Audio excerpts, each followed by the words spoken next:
What's up, metalheads? My name's Jamie. This is the Blades and EDC channel. Thank you guys so much for being here. I really do appreciate it, and I've got my overview for you guys of the Artisan Cutlery Ahab. And, well, I'm not going to spoil it for you. Let me give you the specs and a couple size comparisons, and I'll tell you what I think about this knife. Bigger knife, for me anyway, on the larger side. Overall length is 7.9 inches, blade length 3.3 inches. Blade thickness is 110 thousandths. The weight's 3.3 ounces. It's very thin. It's AR RPM 9 steel, which is a great budget steel. It's a proprietary steel by Artisan Cutlery. It comes with a titanium pocket clip and backspacer. It is on cage ceramic ball bearings.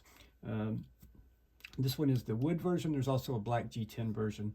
If you look on Knife Center and other websites like that, or White Mountain, I don't think White Mountain Knives had them, but they're charging like 70 bucks for this knife, but you can get them on Amazon for $57, $58. I'll link them in the description. Amazon is the cheapest place to buy them. And, well, let's do some size comparisons, then I'll tell you the good and the bad. The knife this reminds me of, just because of the size and how thin and slicey it is, the TRM Shadow. Definitely reminds me of the Shadow. Very different knives, I know, with the lockup and everything, but just the way it feels in hand, how lightweight and how thin it is for its size, reminds me of the Shadow. It's actually lighter weight in the Shadow. So there's the Shadow and the Yojimbo 2. And what else we got like this size? Here's the clip point variant of the Demco 80-20.5, similar in length to that. How about the Civivi Sicoke? Honestly, it's less. These are my, I'll go ahead and ruin it for you. These are my two favorite knives so far this year in the budget realm. They really are. They're both fantastic. Both are fantastic.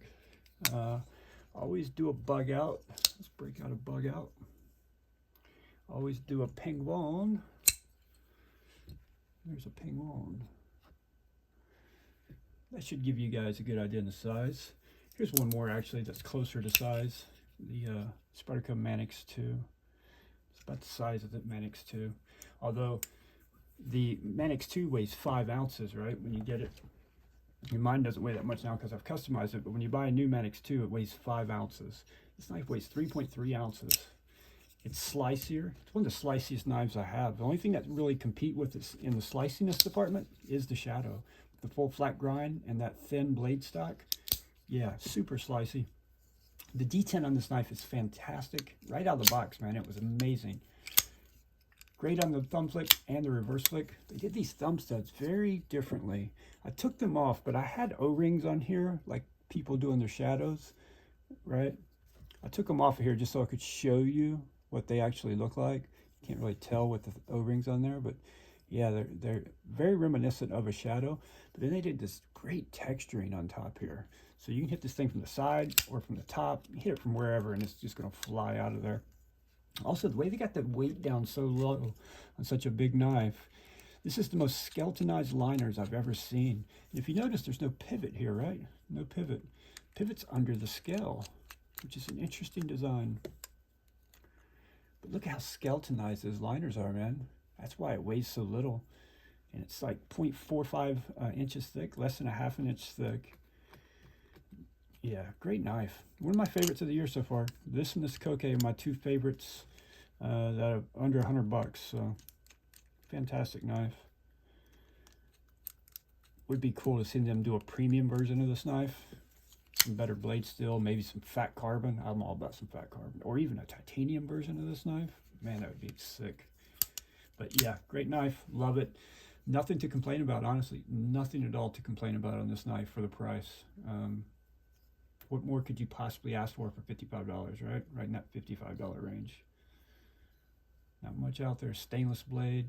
One thing I will complain about, actually, the finish on the blade. Pretty polished, so you touch it. I mean, anytime you touch it, you're just going to cover it in fingerprints instantly. I'm considering stone washing or acid washing mine just to avoid the fingerprints.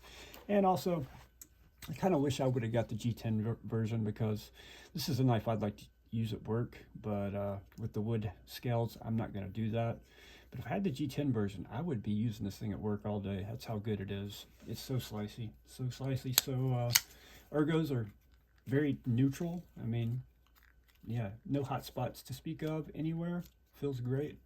It's a bigger knife than I normally like, but because of how lightweight it is, I actually enjoy carrying it. So, all right, guys, that's going to wrap it up. Thank you so much for watching. I really do appreciate it. If you have any questions, leave it in the comments below, and I will get back to you as soon as I can. And I'll see you guys on the next one.